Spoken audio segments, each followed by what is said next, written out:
Why, hello there again. Imagine meeting you here for Kanpai News. It's Kanpai News for the week commencing the 7th of December, 2025. I'm your host, Nasuth. I'm joined by Xeno, Thaylien, and Rena. How are you all doing? It's coming up to Christmas. I'm doing very good. Your Christmas tree, however, is in danger. Xeno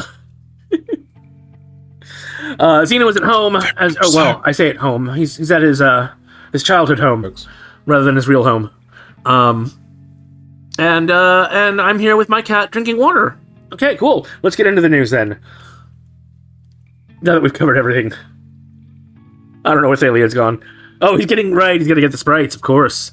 Right, so starting out, Whale of a Win. Crunchyroll hits another screen. Crunchyroll is expanding yet again with its app now available on Whale TV-enabled smart TVs via the platform's App Store. The streamer, which already rolled out to Samsung TVs in 2024, continues broadening its reach through 24/7 free ad-supported channels on Samsung TV Plus and other partners.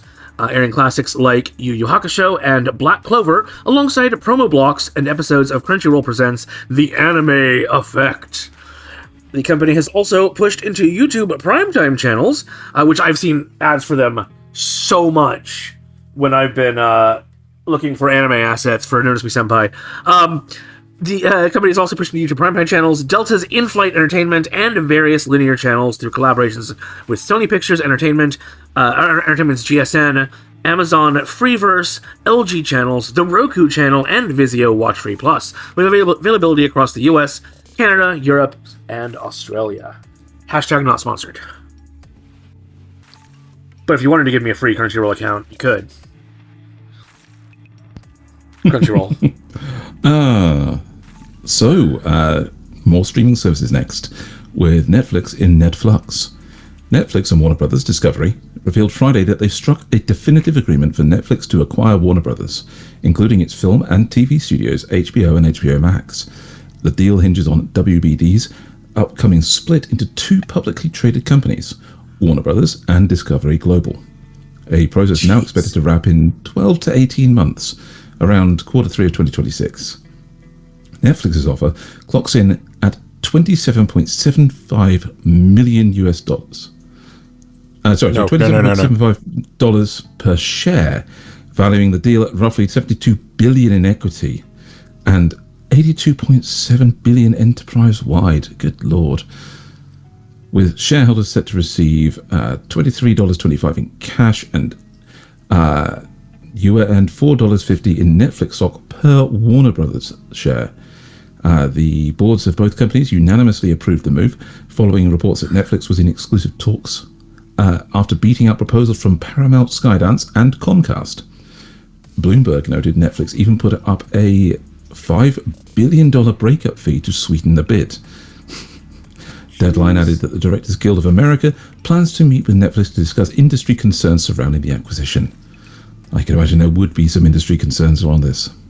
Yeah, I've heard SAG-AFTRA are they're concerned because then all of a sudden, as they're slowly becoming the only distributor in Hollywood, they can start pushing down costs and working towards a monopoly. Like yeah.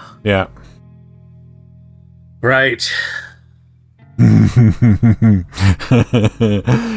Prime suspects. Amazon pulls controversial AI dubs.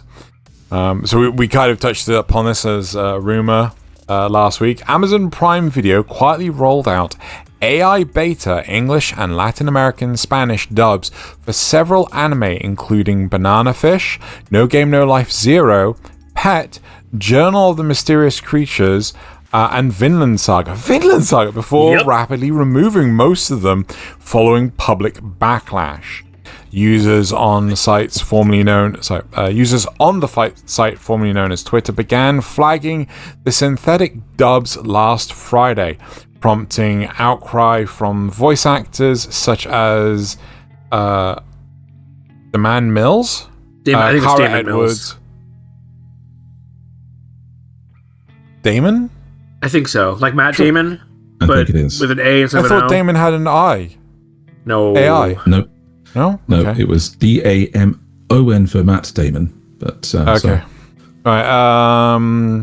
Damon Mills, Kara Edwards, Dawn M. Bennett, and others. Amazon has since pulled the AI dubs for Banana Fish, No Game No Life, Zero Pet, and Journey of the Mysterious Creatures, as well as the Latin American Spanish Journal dub. of the Mysterious Creatures. What? Journal of the Mysterious Creatures, not Journey. Oh, sorry. As well as the Latin American Spanish dub for Vinland Saga. Kadokawa stated it never approved any AI dub, while High Dive said it was unaware the AI version existed and is investigating. The incident comes after Amazon announced its AI dubbing pilot program on March 5th, with ANN, so Anime News Network, noting that No Game No Life Zero's Amazon stream still credits Sentai Filmworks' original dub, despite using entirely different AI-generated voices. What was absolutely hilarious is you couldn't access the Sentai Filmworks dub. It was just like, AI dub or nothing, and I'm like, what the hell? So yeah, that's going to really upset a lot of people. I just really hope that they take this as a sign not to do this anymore, and not that people are just disappointed with the quality. Because that was what I was seeing the most, is that people were like, oh, the quality is so bad, and not, they shouldn't be doing this at all. The thing is, like, businesses are always going to find ways to push the bottom line down. Yeah. And realistically, what should be done is for AI voice talent to have complete ownership of any AI distribution of their voice, right? Yeah. So it may be a case of, right, if we're going to use your voice, we're going to get what's the royalties? So, like, if we use your voice, then we have to pay based, but it's a fraction of getting a proper live performance, right? And then, but they're probably not even going to do that. They're probably just going to use random, mishmash of voices that the AI throws together to create a new voice. That's what they're probably going to do. Well, I think it's we got to get what we're given. I mean, just speak with your wallet. I mean, I was literally going to give them until the end of December, and if they didn't do anything, I was canceling my subscription. Like, on the one hand, AI dubs would mean we get access to more stuff. Like, Bocchi the Rock still doesn't have a dub. It may never get a dub. But if they could AI dub it, then we'd get it immediately, But on the other hand, that takes away potential work from hardworking voice. I don't know. It's a complicated issue. It's a very complicated issue, but I also think that Japanese studios should turn around and say, like, look, we are not going to license this to you if you produce an AI dub of it. Yeah. So get the idea. Let's move on. Moving on. Reze-Track Record. This is actually not about the movie, though. Kind of. Kenshi Yonezu's Iris Out, the theme for Chainsaw Man, the movie Reze arc, just hit 11 straight weeks at number 1 on Oricon's weekly streaming chart, making him the first male solo artist to hold the top spot that long. The track released digitally on September 15th and later paired with Hikaru Utada on the Iris Out Jane Doe double A side, has been played 241,776,395 times and hasn't dipped below 10 million weekly streams since launch. Utada's Jane Doe, the film's ending theme, is also rating high with 104,315,254 streams and a consistent top 3 presence. Beyond Oricon, Iris Out has reached number 1 on Billboard Japan's Hot 100 and held the number 5 spot for 2 weeks on Billboard's Global 200, which is really pretty good. All right, next up, Sonic speeds into 2027 and 2028. Paramount is doubling down on the Sonic the Hedgehog franchise, lining up 2 new films, Sonic the Hedgehog 4 for March 19th, 2027, and another untitled installment set for December 22nd, 2028. The news follows the record-breaking run of Sonic the Hedgehog 3, which opened in December 2024 with a $60.1 million debut weekend and crossed $100 million in North America within 8 days. the film went on to surpass $420 million worldwide, overtaking Sonic 2's previous franchise record with over $230 million earned domestically and $203.5 million overseas. So people who are Sonic fans are going to be eating good for the foreseeable, as long as they keep making the movies good. Yeah. How many more will Jim Carrey be in? It's fine if it's done well. All right. Appleseed gets a mega makeover. Dark Horse is launching a 3-book deluxe edition line for Masamune Shiro with a W? Apparently. Yeah, I believe that's his actual name, Shiro, with a W. Okay. Starting with an 848-page hardcover of Appleseed that compiles books 1 through 4 with high-end extras like edge-gilded pages, a 7-color wraparound cover, and a sewn-in bookmark. The edition revisits Dunan and Briaros's recruitment. Briarios. No, Briarios. I'm saying it how it was said in the first. Shut up. Recruitment into Olympus post-apocalyptic power games, featuring translations by Dana Lewis, Torrin Smith, and Dwayne Johnson. No. This is not Dwayne The Rock Johnson, but it is another Dwayne Johnson. Okay, with lettering by Tom. That looks like Paul Zachowski. Okay, L. Lois Buhalis? Yeah. Buhalis? John Clark and Sasquatch. I knew he was real. I knew you'd spot him somewhere.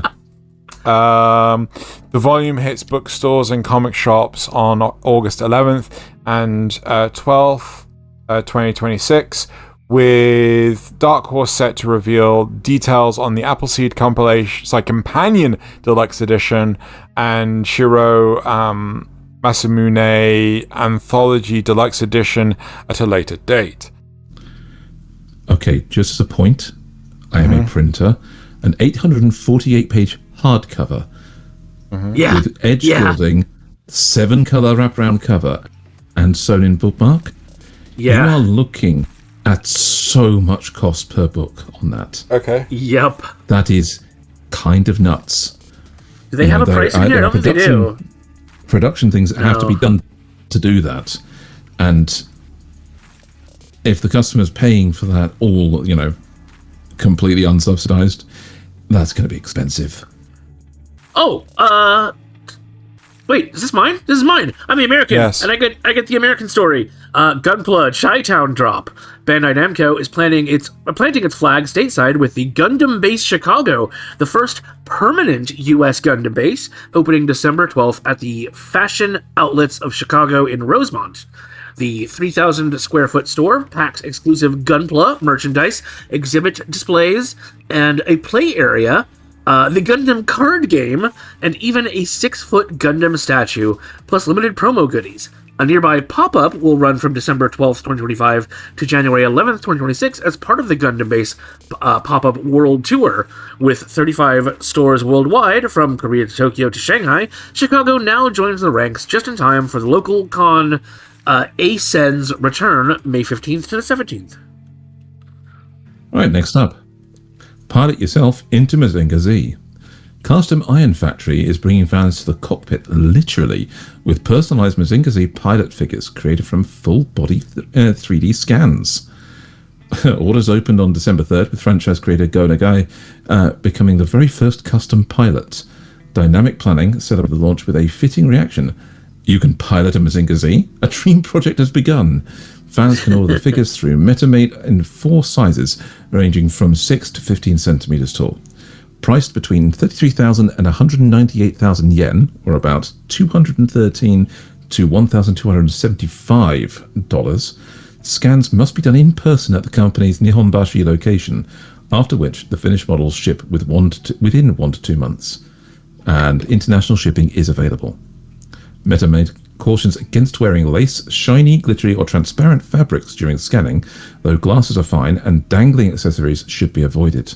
There's no word yet on whether Nagai's own custom figure will ever be sold to the public. So it may only be a couple $100, but you got to go to Japan to do it. Oh yeah. So, but if you've got the money to fly to Japan and start and buy your own thing, you can pilot your own Mazinger Z. Well, you can have a figure of you piloting it. Look at the figure. He does look really happy. He's so happy. Look at him. Yeah. Kojima hops in. Disney Japan surprised everyone by revealing that Hideo Kojima is making his Disney debut in the Japanese dub of Zootopia 2. I swear, a film that's literally come out of nowhere. I know, right? Cameoing ZPD officer Paul Molderbrand, Kojima said he jumped at the chance, his first ever anime-style voice role, especially since Zootopia is one of his favorite films, and the invitation came directly from the director Jared Bush. Seriously though, like, you own your own game studio, why could... Okay. Bush later... He's a mole, He's a mole. Okay, Bush... That's a mole? That looks more like a vole. It's a mole. Okay. Bush later posted on the site formerly known as Twitter, calling Kojima a cinematic legend. Well, I mean, all his games are basically movies. Yep, and celebrating his addition to the sequel's cast. Zootopia 2, starring... Jennifer? That's Jennifer. Yeah. Jennifer Goodwin and Jason Bateman opens in the US on November 26th and arrives in Japan this Friday. So the last Friday just gone. Yeah, I think right. Yeah. So I have no idea what that's about. I kind of want to see it, but at the same time, I think I'll wait until it's streamable. So before we go into this one, I do want to warn everyone: if you have a fear of spiders, you might not want to look as we scroll down through the images later. But for now, you can. It's fine to look at it right now. Going Goby Super Saiyan. Researchers at the University of Ryukyus have discovered a new Goby species off Japan's Ishigaki Islands and named it Vanderhorstia Super Saiyan for its fin patterns that resemble a Dragon Ball Super Saiyan. It joins a growing roster of anime-inspired species. Chilean scientists recently identified an ancient shark dubbed Pochitacera Patricia Canalese. Patricia Canalese. Yes, named after the researcher. And this is the Super Saiyan Goby. Oh, isn't it cute? And then if we scroll down, here's the Pochita fish. Nice. Thai researchers documented a gynandromorph spider named Demarcus Inazuma after One Piece's Inazuma. So here we go. Here's the spider. Beware. Oh, look at you. Isn't he cute? Oh, you be doing. Oh. No. With it's genuinely two different colours on each half. One different colour for each half of the spider. So that's an interesting one. I'll go ahead and scroll past that, so Xeno can look back at the screen if you want, and anyone else can look back at the screen if they want. Let me just refresh my memory. And prior finds include a Ranma Saotome crustacean, which I think, if I click on these, we should be able to look at those as well. So that's the crustacean. I don't know why it's called Ranma, or named after Ranma, but a JoJo named Neo Stegarctidae? Garctidae,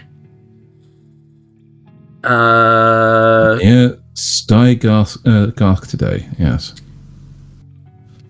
Stygarctidae. They don't actually show it here. Oh well. And a Totoro velvet worm, which is this little guy. Oh, isn't he cute? Oh, that is really cute. Oh. Velvet worms are actually reference, extremely dangerous.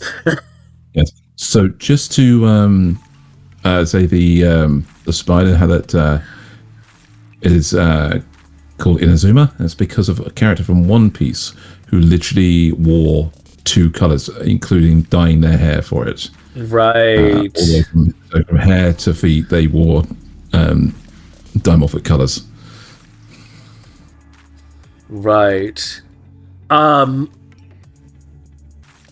Neither the Toriyama estate nor creators Tatsuki Fujimoto and Eiichiro Oda have commented on their unintended contributions to taxonomy. No, I'm sure they'd be proud. Almost. All right, and we round up now with the anime, manga, and novel releases for November 30th through December 6th. Obviously, we did not have any of these before because the last few weeks were boring and didn't have any releases. So, the bulk of the releases were on December 2nd, with some exceptions. In anime, Sentai Filmworks brought us Gushing Over Magical Girls limited edition steelbook Blu-ray disc site, BD site. Interesting. I think the site is ignore that. I don't know why it included those. Yeah, Blu-ray disc for $130. Meanwhile, they also brought us Trinity 7 Blu-ray disc for $39. Oh, that's actually, it's listing the citation. We might have it's the citations. I just had to refresh its instructions on this today or last time, so it's probably a little goofy. So, in print manga, 7 Seas brought us the 100 Girlfriends Who Really, Really, Really, Really, Really Love You graphic novel 16 for $14. Yen Press decided to bring us the 13th Footprint graphic novel 2 hardcover for $18, and The Alchemist Who Survived and Now Dreams of a Quiet City Life graphic novel 3 for $13. Viz Media brought us Astro Royale graphic novel 3 for $12, and Tokyo Pop brought us Boyfriend Sometimes Girlfriend graphic novel 2 for $14. Exciting. In print novel, 7 Seas brings us I Got Married to the Girl I Hate Most in Class, novel 1 for $16, and on December 4th brought us Restaurant to Another World, novel 6 for $17. Yen Press decided to bring us on December 4th. On December 4th for all of these, Bone Ash novel hardcover for $24. Leela and the Winds of War novel, which is also a hardcover, and also for $24. And I Got a Cheat Skill in Another World and Became Unrivaled in the Real World 2, novel 7 for $16. How the hell has that been going for that long? Anyway, moving on to digital manga, in which J Novel Club has decided to bring us all of these on December 3rd. They brought us Cooking with the Wild Game, graphic novel 12, I'm a Noble on the Brink of Ruin, so I might as well try Mastering Magic, graphic novel 5. The Invincible Summoner Who Crawled Up from level 1, graphic novel 5. Sweet Reincarnation, graphic novel 12. And A Wild Last Boss Appeared, graphic novel 8. All of them for $9 each. Moving on to digital novels. J Novel Club decided to release a bunch of things on December 3rd and 5th. On December 3rd, they brought us The Diary of a Middle-Aged Sage's Carefree Life in Another World, novel 8, and In Another World with Household Spells, novel 3, both for $8 each. On December 5th, they brought us The Brilliant Healer's New Life in the Shadows, novel 8, and My Friend's Little Sister Has It In For Me, novel 11, both for $9 each. And to round us out, 7 Seas brought us on December 4th Chronicles of an Aristocrat Reborn in Another World, novel 1, for $10. There you go. I'm going to have a talk and with speaking of things that have been away and are coming back, we have... No, we just had one last week. Yeah. Kind of. We had a couple last week. Like 2 last week. Yeah. Silly thing. Still counts. Right. Moving on to the facts and rumors. So we've only got one this week. On a minor tangent, a lot of the facts and rumors channels on Instagram and things, all gone. They just How strange. It's really interesting. Like either they've renamed and I can't find them, or they've just flat out been shut down, probably because they just keep on spamming out AI-generated content. So, the fact or rumor this week. The Chainsaw Man movie is coming to streaming services ahead of the Demon Slayer Infinity Castle. And this is a fact. Chainsaw Man, the movie Reze-Arc, has officially confirmed digital release, purchase/rental on December 9th, 2025. So literally the day this comes out. Meanwhile, Demon Slayer Infinity Castle is confirmed by a Crunchyroll exclusive to not arrive on streaming in 2025, making Chainsaw Man the earlier home release title. And yet we still don't bloody have Kobayashi Dragon Maid. To be clear, this is not for like, you're not going to be able to stream this as part of your Netflix or Amazon Prime. It's for purchase or rental, right? Yeah. But it's still going to be available digitally. Yes. Yeah. And that means another certain thing. Yes. So, anyway. Right, that does it for the news this week. Make sure you stay tuned later this week for Kanpai Cast, where Thaylien's cat will not be featured, but the three of us will be talking about... so mean. The three of us will be talking about... I don't know, she just won't. She doesn't want to be. She doesn't want to hear about the plot armor that we're going to be talking about. The plot armor versus sort of tonal or thematic armor. And what makes the difference and when it works and when it doesn't. It's going to be a good talk. I think you'll like it. And then, hopefully, we'll see you back here next week for more news and more Reina. News. For more news.